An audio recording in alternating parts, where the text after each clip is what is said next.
Welcome into the Stat Line, the first ever episode. I'm your host, Jeff the Stat Guy. We're here to talk South Carolina football all season long. Here we go with week one, South Carolina versus Virginia Tech. We're going to get into it right after the intro. Spin it. And he's not had a pass. Look at this, fourth down. He's not had a snap. Here comes that pressure. Walks it up, looking for Kelly. Touchdown! Can you believe it?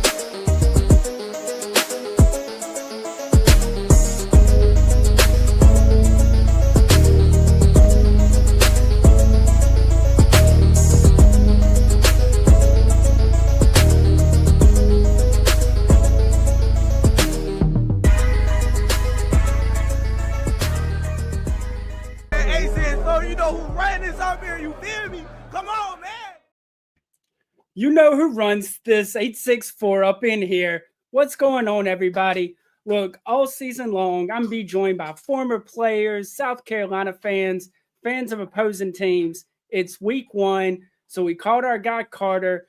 Tonight I got Carter. He's with Tech Sideline, the premier independent publication for Vatech Athletics. Let's bring Carter on in here and see what he's got to say about week one. Carter, man, how you doing tonight? I'm good. How are you? I appreciate you having me on. Yeah, man. Thanks for coming on. Hey, man, football is finally back. Did you survive the off season? I guess. Yeah, I guess. In this time, in this day and age, like the off seasons are so crazy with, the amount of guys that leave and come in. It feels like you have a new roster every single season. And, obviously with the house settlement getting passed and rev sharing and all that stuff, you're so worried about so many different things other than what goes on the field. So, yeah, I think we're ready to see some football. I think that's the best part of this time of year now because the offseason is about as long as it can possibly be. So, yeah, we're ready for Sunday, I think, for sure. Yeah, man, the offseason, it just feels like it drags. Then you get to fall camp, and it's like these last 3 weeks just can't go by fast enough. So what's kind of the initial thought? What's the initial thought around Blacksburg from the fan base heading into week one? Good question. Yeah, no, it's very, very interesting. It is such a polar opposite feeling going into this season compared to where it was last year. Because when you go into week one last year and you return the amount of guys that Virginia Tech returned, coming off of a season in which after a quarterback switch, they could have arguably gone 9-3, 10-2. There's obviously very good reason for optimism. But when you go 6-7, and in the manner in which they went 6-7, it obviously is going to bring out the most pessimistic people out there. And there's a good reason to be pessimistic in some areas. Now, I will say, you go into this year, there's not a ton of optimism around this Virginia Tech team, but I think that's okay. And I think you look at Brent Pryce's staff, they had to replace a whole lot of different guys on this team. And the one thing that you can give this staff a whole lot of credit for is they've hit on guys in the portal in the past. So, yeah, you pretty much have a completely different team. I mentioned the pessimistic side of things. There's not a ton of talk around Virginia Tech this year. And the reason why I say that it's kind of okay is I think they're not only are they embracing the underdog side of things, but I think they kind of bought too much into the hype that they dealt with last year. So, when you open the season against 2 SEC opponents, it's your time to shine and you have to take advantage. Virginia Tech didn't do that last year. The opportunity is now for them to do so. And I think to kind of, reinvigorate a lot of this fan base, you got to take advantage of these opportunities to kick off the season. Yeah. So on the flip side of that, from the South Carolina perspective, this is the most hype we've had heading into a season since 2014. Unfortunately, that year opened up with a 52-28 loss at home to Texas A&M. And so you kind of have two different sides. You have the South Carolina fans that know we're going to win the national championship. Lenore Sellers is the Heisman, and it's just rainbows and sunshine. And the other side of the fan base is thinking, here we go again. What are we going to do to trip ourselves up? And look at our guy, Trojan Fight, supporter of the channel. Hey, man, we appreciate you jumping in. Appreciate you supporting the real USC and not the fake Cali boys out there that you normally pull for. Appreciate you getting by, my guy. Benji in the comments. Hey, man, look at you. Enjoy. Hopefully the weather clears up and you get a beautiful noon snoozer there for that Texas-Ohio State game. I'm pissed that that game's at noon. So I know y'all had some major changes in the offseason with coordinators. What's that looking like for you from what you've seen and heard? Yeah, well, again, Virginia Tech did not have the year that it wanted to have last year, and that's no secret. And I think a big reason why is the performances from the coordinators. Now, you mentioned it. Virginia Tech made 2 changes at the quarterback, or the coordinator position, I should say. One was by choice and one was not. So Virginia Tech and Brent Pry, they move on from Chris Marb, the former defensive coordinator, after the end of the year last year. And that was probably the right move to make. And then Tyler Bowen, the offensive coordinator, moves on and takes the Ohio State offensive line job. So it created this interesting opportunity for Virginia Tech. They bring in Sam Seifkes as the defensive coordinator, and he's been talked up pretty good, pretty nicely. However, I think you're never going to talk negatively about your new coordinator. So I think that's more of a wait and see situation. But they rave about his football IQ, his ability to just coach X's and O's. He comes from the NFL. He's an NFL background, but he's never been a coordinator above the FCS level. So kind of a wait and see there. But I think people are pretty optimistic what Tech can be defensively, at least from a scheme standpoint. And then offensively, I think Virginia Tech kind of lucked out in a certain situation because you lose Bowen going to Ohio State. And I think really good Tyler Bowen did some very nice things at Virginia Tech, but there also were some things that kind of made you scratch your head a little bit that he did. And now you bring in a proven OC in Philip Montgomery that, granted, this was over a decade ago, but he coached RG3 the year he won the Heisman. And then he goes to Tulsa, and he does a pretty nice job there in Tulsa, Oklahoma, with a program that it's pretty hard to win at consistently. The interesting thing is Coach Beamer in Blacksburg, Frank Beamer, his final game actually was against Philip Montgomery. His Tulsa team coached against Virginia Tech in the Independence Bowl back in 2015.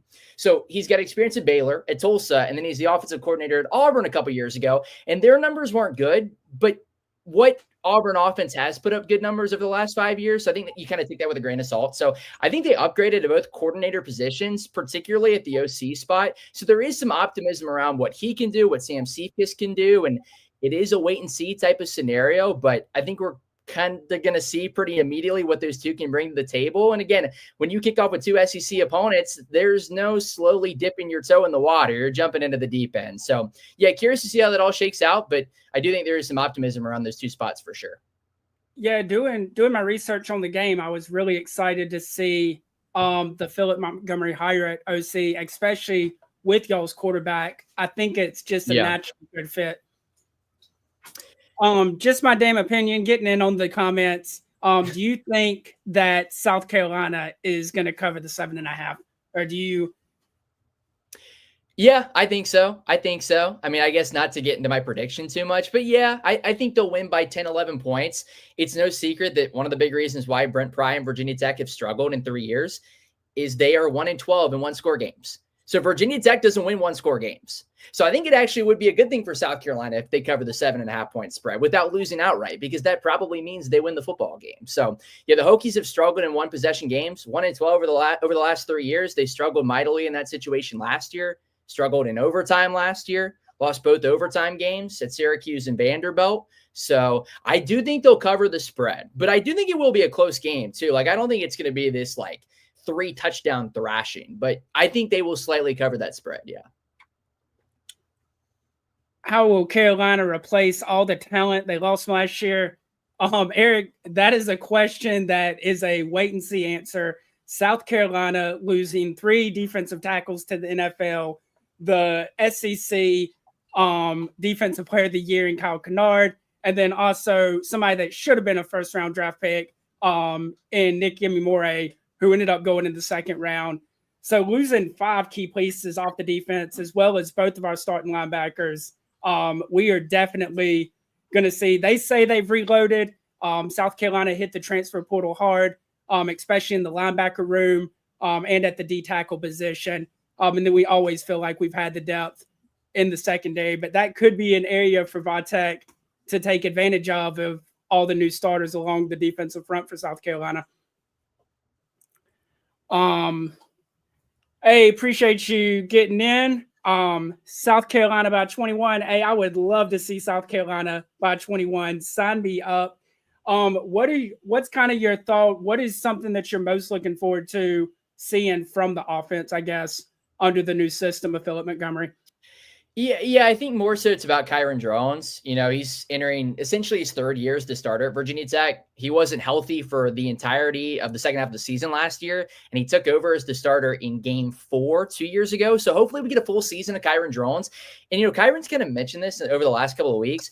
This is the first time that Kyron Drones is going to have an offensive coordinator in his career that was a quarterback in Philip Montgomery.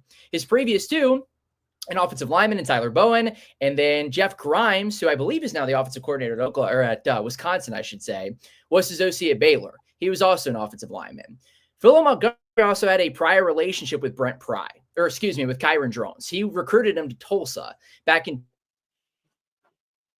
2021 when he was coming out of high school. So, yeah, I'm really, really curious to see the step up that Kyron can take this year. Now, I don't think he has the weapons around him this season that he had a season ago, which is a cause for concern. But I do think Kyron Drones is poised to have a really, really solid season for Virginia Tech if he can stay healthy. And I think Philip Montgomery is going to have a huge part in that. He's going to be a big reason why. So, yeah, interested to see the step up that Kyron's going to take. And I think that Monty is what they call him is going to be a big reason why.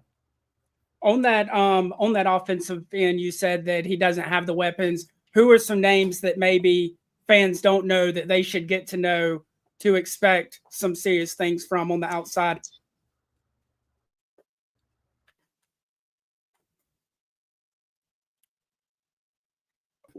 Like Carter got a freeze up. Clark Felton, Ollie Jennings. Oh, you got me? You guys got me? Yeah, I got you. You're back. Go ahead. Awesome. All right. I don't know how much you guys heard, but yeah, from a personnel standpoint, they're completely different.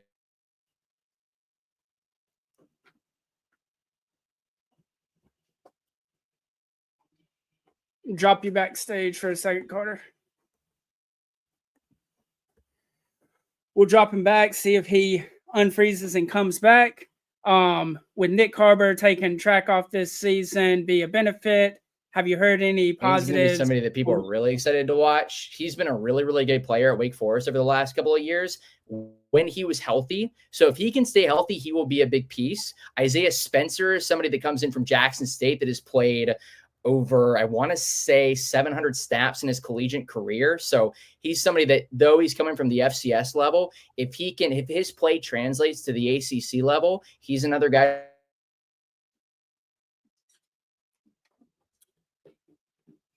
Man, lost Carter again. That's all right. To answer your question, though, Shawty, yeah, Nick taken off for track. I've said all along for him to be great at either sport, he needed to just commit to one. He couldn't be great at both at the same time. Being able to have a full spring, which he hasn't done his entire time in South Carolina, also being able to go through fall camp, which he didn't do his freshman year, recovering from track season. I think we're finally going to get to see Nick Carber at his full potential. They say he's running better routes, and they've also been talking about his ability to catch the ball a lot better. And clearly he already has the size and speed to be successful. You back, Carter? Yeah, you guys got me. Sorry, I don't know if my Wi-Fi cut out or whatnot. That was weird. No, you're good. But we heard the personnel. What is the running game for Vatek looking like? Yeah, well, again, you lose a guy like Bayshaw Tootin that goes to the NFL that was just such a dynamic running back at Virginia Tech. There is a lot of, when you look at the depth chart right now, from a Virginia Tech perspective, ands and ors as to who is going to be the running back. The starting running back is going to be either Terrion Stewart or Marcellus Hawkins, who transferred in from Central Missouri at the Division II level. I think you're going to see a lot of Marcellus Hawkins. Terrion Stewart was actually beat up quite a bit in fall camp. So I actually don't know how much we're going to see of him at all on Sunday. But those are your two guys at the top. And then beneath that, there is an or next to 4 different guys. So it really could be anybody else from a Jeremiah Coney standpoint that played a lot the back half of last season at Tech. It could be Braden Bennett, who transferred in from Coastal Carolina. Tyler Mason's another guy that redshirted last year that a lot of people are excited about. And then there's some others too. So yeah, I think we're going to see a lot of Marcellus Hawkins, who again, we talked about this with the receiving core that hopefully you guys got in there. He's a Division II guy that hopefully the play can translate to the ACC level. Now, when you lose a guy like Bayshaw Tootin, that was arguably one of the better running backs in the ACC, you're not going to be able to like purely replace him based on a single person's production. So I think it's going to be more of a committee in the running back room this season. And I don't think it's a bad thing, but yeah, a lot of new faces in the running back room for Virginia Tech. So again, I don't know if there's been an offseason where you go into the first game of the season that I've seen where there's been so much I don't know said about personnel groups. But hey, again, that's today's day and age in college football. So yeah, that's a big question mark. But I think we're going to see a lot of Marcellus Hawkins. And if he's healthy, Terrion Stewart, that people describe as a bowling ball in Blacksburg. So very curious to see for sure.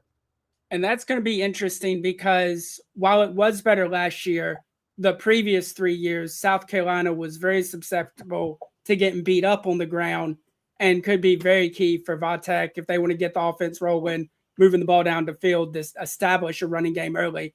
I'm very interested to see how that pans out with the new guys up front for South Carolina. As far as the defensive end, who's some guys' names we should watch out for on Sunday to be making some plays? Completely different group again, and a new coordinator with a new scheme. The big one is actually one of the main storylines going into this game is Caleb Woodson, but he was charged with a DWI over the weekend. So there's a lot of question marks whether or not he's even going to play on Sunday. When Pride talked to the media earlier this week, he mentioned, we'll see. It's kind of a wait and see type of situation. I think he's going to play. Now, whether that's right or wrong, I don't know. That's up for debate. I do think he's going to play on Sunday. I don't think Brent Pry and this Virginia Tech staff really have time to mess around in year 4 and a crucial year 4. Not saying that that's the reason why he's going to play, but that is part of it. Look, if Virginia Tech was playing Old Dominion or Wofford this weekend, I don't think Caleb Woodson would be playing, but I do think he will play on Sunday. But he's got NFL potential, and he's going to be your guy to really chase after Lenore Sellers. So he's somebody to look out for at the linebacker position. Jaden Keller, too, is a fifth-year guy that's going to be playing alongside him. So the linebacking core, in theory, should be very good and much improved for Virginia Tech this season. And then up front, it's a ton of transfers, but the one anchor guy and the glue guy is Kelvin Gilliam. He's a Richmond kid that started at Oklahoma, and he transfers to Virginia Tech prior to last year, and it took him some time to really get going. But the back half of the season, he really, really took off. And much like the running back room for the Hokies, you're going to have to replace one huge playmaker, and really two in that case, with a committee. They lost Antoine Powell-Ryland, who had 16 and a half sacks a season ago, and Aeneas Peebles to the NFL. So you're having to bring all these new guys from the portal. The two that really stand out are Ben Bell, defensive end from Texas State that people are excited about, and then James Junkum, which is an awesome name, coming from Eastern Michigan. He's another Northern Virginia guy, started at Arizona State, transferred around, and now he's in Blacksburg. So those are the guys to really, really hone in on. The secondary is completely different. Again, like I hate to keep saying like it's a completely new group, but you bring back Dante Lovett as a cornerback, and then Thomas Williams that played a little bit the back half of last year, but you're having to replace an NFL guy in Dorian Strong and then Mansour Delane, who transferred to LSU. So the cornerback room, I think it's going to be those two guys, and then Caleb Brown that you see quite a bit, who's a transfer from Hawaii. And then the safeties, there's not one guy that's back from a season ago. All transfers. Tyson Flowers, a transfer from Rice, is going to play quite a bit. Curious to see the role that Sherrod Koval, who's a transfer from Clemson, is going to play. He's a 757 kid from Virginia and didn't play a ton away from special teams at Clemson. So, yeah, completely different personnel group. But the two that I would hone in on, well, really the four I'd hone in on, Woodson if he plays, Jaden Keller, and then up front, Ben Bell and James Junkum. So that's your group kind of for Virginia Tech. Yes, I saw the Caleb Woodson news, and I was like, man, like, dang, the week before the season starts is when you want to be out drinking and driving. Like, first, nobody should be doing that, but come on, let's make better decisions. But you think with just the pressure around this season that he kind of has to play him? Is that kind of your thought process? Yeah, I do. And I don't think they're not going to say that, but yeah, they don't have time to mess around this year. Like Virginia Tech, again, you open up with South Carolina and Vanderbilt, you have got to show you're making progress in year 4. And I don't know if the South Carolina game is like a must win. Definitely Vanderbilt is at home, but you also can't, I'm not saying this is going to happen, but you also can't show up in Atlanta and lose by 3 touchdowns. So this is a big game for the Hokies. And I do think Caleb Woodson is going to play. Again, whether that's right or wrong, that's everybody's opinion. But I do think we're going to see him on Sunday. Yeah, for a variety of reasons. And also, too, if he wasn't going to play, I don't think it'd be a gamesmanship thing at this point, although we've seen quite a bit of that over the last couple of years here. Wouldn't you just go ahead and say he's not going to play? What's the gamesmanship strategy really at this point? When I saw him, I think he's going to play. I was going to say, when I saw him on the depth chart, I figured he was probably playing. I figure, like, if you're going to suspend him, you just come out and announce that. There's no point in going back and forth with it. As far as the offense for South Carolina, we got huge news Monday with Soul being freed up and finally cleared to play. We have been waiting on that since February. The transfer running back from Utah State ran for 1,100 yards last year. Will he replace Rocket Sanders in production? Probably not, but more of a physical power back that has great balance. And so that's something that we need with the zone read option that we run. You've got to have a back like that to run between the tackles. As far as outside, we only returned 3 receivers that caught passes in Jared Brown, Mazio Bennett Jr., and then, of course, Nick Harbor, who everybody is still drooling over. Trojan Fight, I see your comment. Look, I will not doubt it. Nick Harbor, track is probably his sport, but football is his love. And so he hung up the track shoes to go chase football full time. And now we'll see if that helps. This is his first time since being on campus that he's participated in spring ball.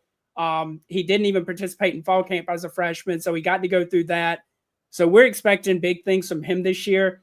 I don't know if they're going to look like the video game numbers that people put up on NCAA 26 with them, but he should definitely be an exciting player to watch. 6'5", 240, and obviously has the 10-100 speed in shorts and a t-shirt. What do you think? What would your game plan, or what do you think the coaches are thinking about in trying to contain the man that is Lenore Sellers and what he's shown he's able to do with his legs and his arm? Don't do what Clemson did on that 3rd and whatever it was last year. What was that, 3rd and 15? 3rd and 16. Something like that? He just took off and scored in Death Valley? Yeah, he's a matchup problem. 16. He's a matchup problem. So I will tell you the big talk is people say they want to see him run less. They want to see him be more of a passer to show that he's NFL ready. But actually in design runs last year, he didn't honestly run that much. It was more the having to run because of the offensive line letting down, people getting pressure, him breaking out of sacks and then making plays happen. It's not like we call a whole bunch of quarterback powers or quarterback sweeps. He just makes plays because he's a playmaker. So that's definitely something to watch. South Carolina does replace 2 of their offensive linemen this year. They do return the other 3 starters, but it's an offensive line that gave up 33 sacks last year, with Lenore's probably making another 15 sacks not happen because of what he can do with his legs. So there should definitely be room for y'all to get pressure on Lenore's if that's the route y'all take to try to bring some. Yeah, and that's the thing. Like, they're going to be able to get pressure on him, but can you bring him to the ground? Like, that's the second part of it. And that's where it's like their defensive front on paper, Virginia Tech, it should be solid. But again, we don't know because they're all coming from different places. And I think Kelvin Gilliam's going to play a big role. And the 2 that I mentioned, the transfers, Ben Bell and James Johnson, will as well. But again, we don't really know. And again, this is so cliche to say if you're breaking down a football game, but I can't emphasize enough, if you're a Virginia Tech fan, how crucial it is to get off to an early start in this game. And again, you could say that for literally every single game. But the reason why there's so much emphasis on it this time is, again, and South Carolina is a new offensive coordinator too.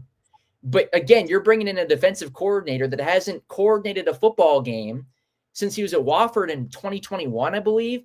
So you have a chance to completely catch South Carolina off guard with what you're doing. I mean, Shea Beamer talked about it this week. You're literally having to go back and break down game film from Wofford in 2019, or looking at Ben Bell's Texas State film from a season ago. And now you got to identify what numbers he wearing at Virginia Tech. And you're breaking down Eastern Michigan and Rice and East Carolina and whoever it may be. They also, I forgot to mention, Isaiah Brown Murray goes by I'm going to keep going in case you guys still got me. Yeah, we got you.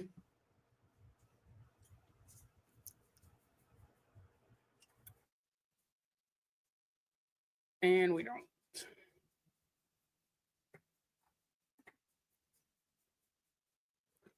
I'll give it a minute, see if he pops back. But to all the fans out there, look, it's going to be a good game. We've waited long enough. Football is finally here. Y'all go ahead, start dropping some of y'all's score predictions down in the chat if you're still with us. We're going to see what y'all have to say about the game before I give y'all my opinion of how this game is going to play out. Look, the big thing is that while this is a neutral site game, it is in the Benz in Atlanta. It is definitely going to be heavily favored by South Carolina fans.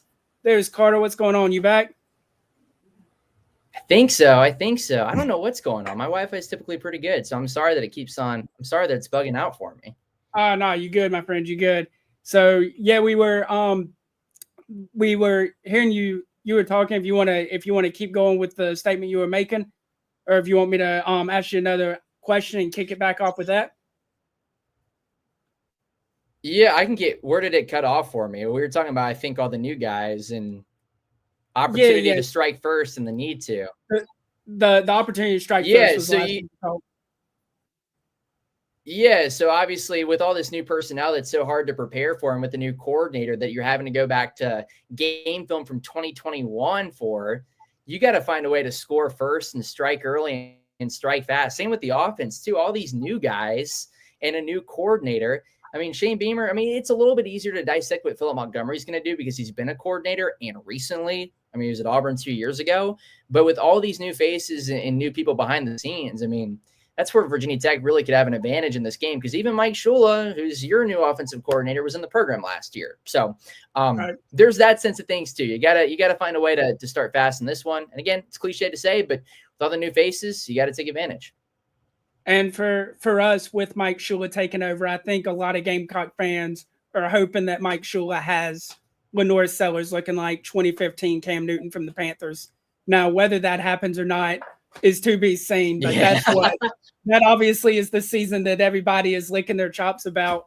So the big question, you've said how important it is to start this season off hot, that Vandy probably is a must win. Is Pry on the hot seat heading into the season, or do you think he gets onto the hot seat during the season? I think he's currently on the hot seat. However, I didn't come up with this. I got to give him credit. One of my buddies that I graduated with this past year that works in sports media, his name is Raza. He came up with this analogy that was perfect. When you get in the car and it's like a cool 20-degree day and you have the heated seat button and there's like 3 different layers, you know what I'm talking about? If you press it the first time, typically all 3 layers are heated up and it's at the highest level. You can take it down a notch and there'd be 2 of the 3 layers filled. You take it down 1 more notch and 1 of the 3 layers are filled. I would say it's at like a level 2 out of 3 on the heated seat button, if you know what I'm saying, when it comes to a hot seat at Virginia Tech. And again, that's his analogy. That's not mine. So I don't want to steal his thunder. But yeah, you got to win this year if you're Brent Pry and Virginia Tech. Now, I don't know if there's like necessarily a number he's got to get to. I think more so it's how you look in some certain games than the actual number itself. Because if you get to 6 or 7 wins, beating Old Dominion and Wofford and Wake Forest and Cal, that's cool, but where was the progress really made? You got to find a way to find a mark. Now, the schedule's not brutal, but if you can get a marquee win somewhere on there, that would definitely help him. And again, I don't know if there's necessarily a number, but you can't start 0-2 against South Carolina and Vanderbilt. I don't know if the South Carolina game, though it'd be very, very nice if he wins this game for his own sake and his program's sake. I don't think the South Carolina game is necessarily a must win. I would argue, again, you have to look the part. The Vanderbilt game is a must win because you have, again, SEC opponent. But Vanderbilt, let's be real. They had a good year last year for their standards, but everybody talks about Vanderbilt was this unstoppable freight train last year. They still went 7-6. And I know they beat Alabama. And they have a pretty good quarterback, but they still went 7-6. Virginia Tech has not beaten an out-of-conference Power Four foe, I should say, since West Virginia in 2017. That's been 8 years. They've also not been an out-of-conference Power Four foe at home in Lane Stadium since Nebraska in 2009. They have also lost at home the last 2 years to both Purdue, that went 5-17, I want to say, with that head coach that has since been fired, and then Rutgers. Virginia Tech, don't get me wrong, they've taken a step back in terms of the national spotlight, but Virginia Tech has no business losing at home in football to Purdue and Rutgers. They don't have any business losing at home to Vanderbilt in football. So you have to find a way to win that Vanderbilt game. Can't start 0-2. If they start 0-2 and lose to Vanderbilt, then the heated seat analogy I made will go up to 3. That will be a tough hill to climb up. That will be a tough one to overcome. So we'll see. He's definitely on the hot seat, but I think he's got an opportunity to cool it off a little bit early on. I got you. Well, we'll let you know if y'all do part ways with him. Whatever you do, tell them don't pick up the phone and make that call to Columbia because he ain't leaving. Y'all can't have my Beamer. Y'all enjoyed him. Y'all can't have my Beamer. He's happy in Southern City. But I am interested to see if they would at least make that call. I don't think you have to worry about that. What oh man, so I don't think you're gonna have to worry about Shane Beamer leaving for Virginia Tech. Oh, let's get into it. What are kind of your give me your 3 biggest keys to the game, whether offense or defense, the 3 biggest keys for Virginia Tech to come away with the win. Well, I mentioned one, and again, I hate to say it because it's an easy cop-out, but you have got to take advantage of this opportunity. You have to start fast and catch South Carolina off guard. Because I think the more the game progresses, let me preface it with this, and hopefully it doesn't, hurt your feelings in any way. I think South Carolina has a good team. When you dissect their roster, I don't think they're maybe as good as some people are making them out to be. I think they have 2 elite players, and that's about it. They have a ton of other question marks. But that being said, I still think they're better than Virginia Tech. So as long as the game continues to progress with it being a 7-3 game or a tie game until you get to the 3rd, 4th quarter, I think South Carolina's talent will maybe wear down Virginia Tech a little bit. So, yeah, Virginia Tech has got to take advantage of that opportunity. The other thing, too, again, I wish I could mention something specific from an offensive scheme standpoint, but the personnel is completely different. Kyron Jones has got to play well. That there's no doubt about that. But you're incorporating all these running backs that have never taken a snap at Virginia Tech. You are absolutely incorporating all these receivers that have never taken a snap at Virginia Tech. I cut out earlier during the receiver question, but your top 2 receivers are a guy that was really good at Wake Forest when he was healthy, and then Aiden Green that was here last year at Virginia Tech, but he's never been in that number 1 role. So there's so many question marks with what Virginia Tech is going to look like. I wish I could give you something specific offensively, and then defensively, they got to get Lenore Sellers to the ground. Like, that's the biggest thing too. You mentioned they're probably going to bring some pressure, and that's great. They'll probably be able to do that. But getting them to the ground is a whole different animal. I mean, we talked about the 3rd and 16 at Clemson last year. It cost Clemson the game. So there's that element to it too. I think it will be a good game. I think it'll be one of those where it's like South Carolina will be up a touchdown most of the way, and Tech will threaten and kick a field goal, and then maybe South Carolina scores to make it a 2-possession game with like 3 minutes left, something like that. So that's really the thing that stands out to me. And again, I wish I could give you 3 specific things, but again, when you're going into the season with literally a whole new team, which was so polar opposite than it was a season ago, it is hard to kind of pinpoint from a personnel standpoint. Yeah, no, and it's definitely a lot harder week 1 because we haven't seen anything. Shawty getting in the comments, VT will be Beamer's next job if he can't get USC over the hump. VT is his safety net. Hey, man, look, there is no hump at South Carolina. If Beamer wins 7 or 8 games, they're going to build a statue, and he can stay there for 30 years. Well, let me ask you. Can I ask you a question real fast about Shane Beamer? Anything. What is? And I get the scare about if Virginia Tech were to open again, why maybe he'd leave. I think the conception here is he would not take the Virginia Tech job at this point. what is the draw? I mean, there's the obvious one, but I'm curious to hear it in your words. What is the draw of Shane Beamer leaving South Carolina for Virginia Tech? I don't know if there is one. I just didn't know if from the Vitek side he would be even a name that y'all would want. I personally think that Beamer is at his dream job. He was born in Charleston, South Carolina, while Frank was coaching at the Citadel. He was obviously an assistant under Spurrier during the best years in our program's history. And so to come back and lead that program, I think it's just easy for him. His wife's from Mississippi. Everything just makes sense. Like, I don't know where else he would go, but maybe Vitek because he graduated there and his dad coached there. But I think the pressure would be there. I think eventually he would have to win.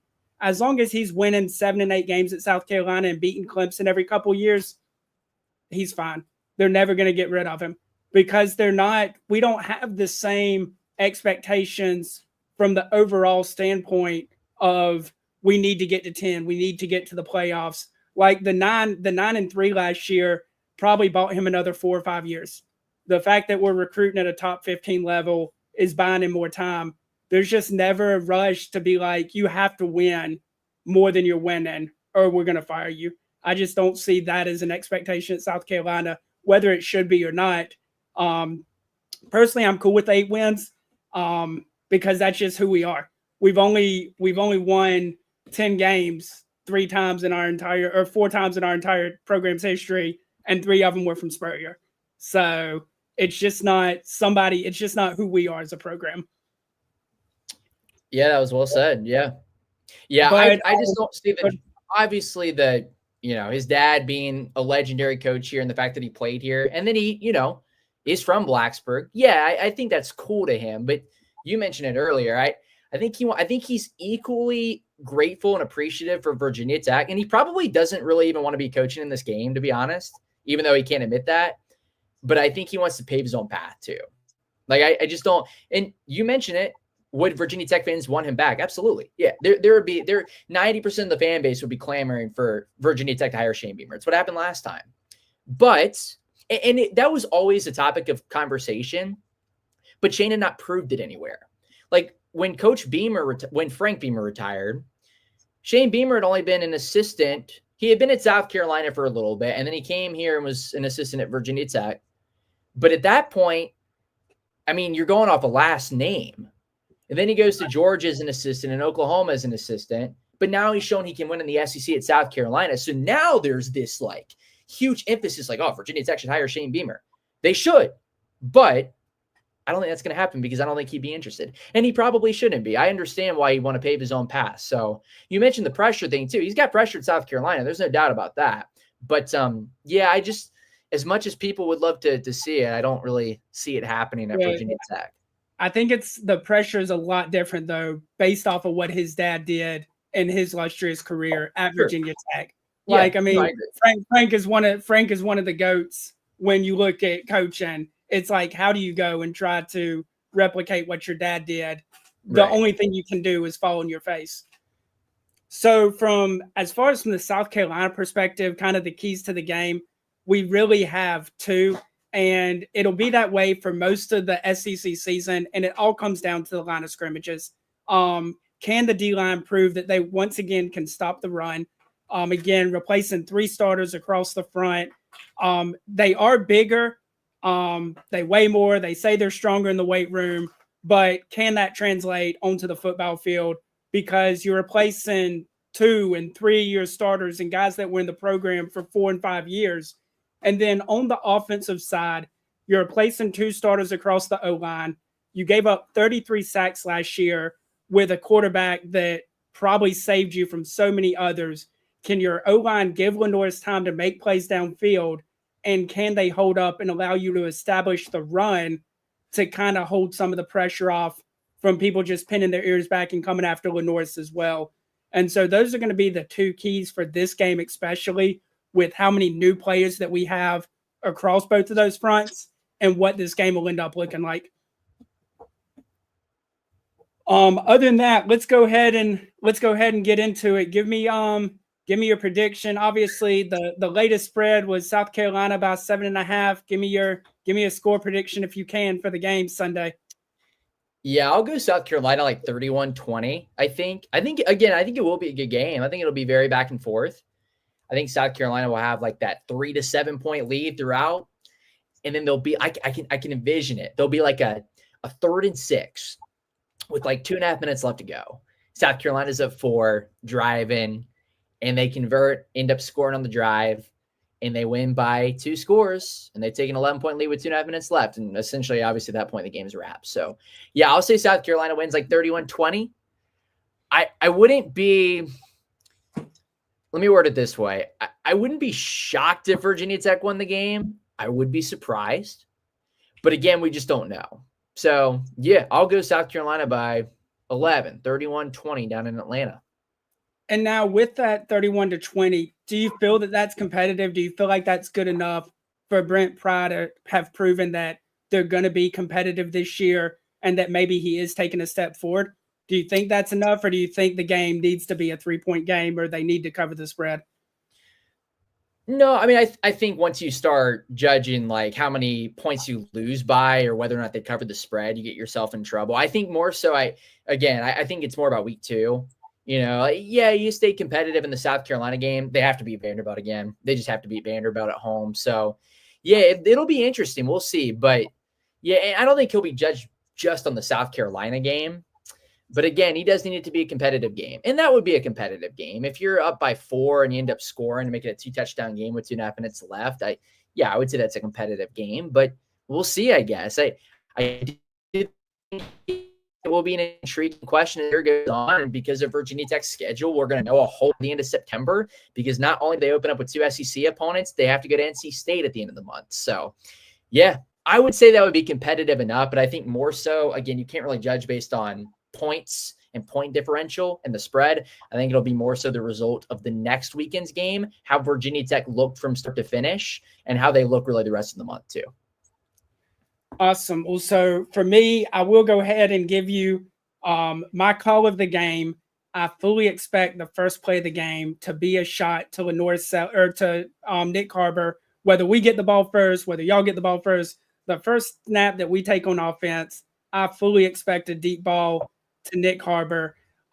Whether it works or not is another story, but I think they're going to take a shot up top and let Lenoris unload on one.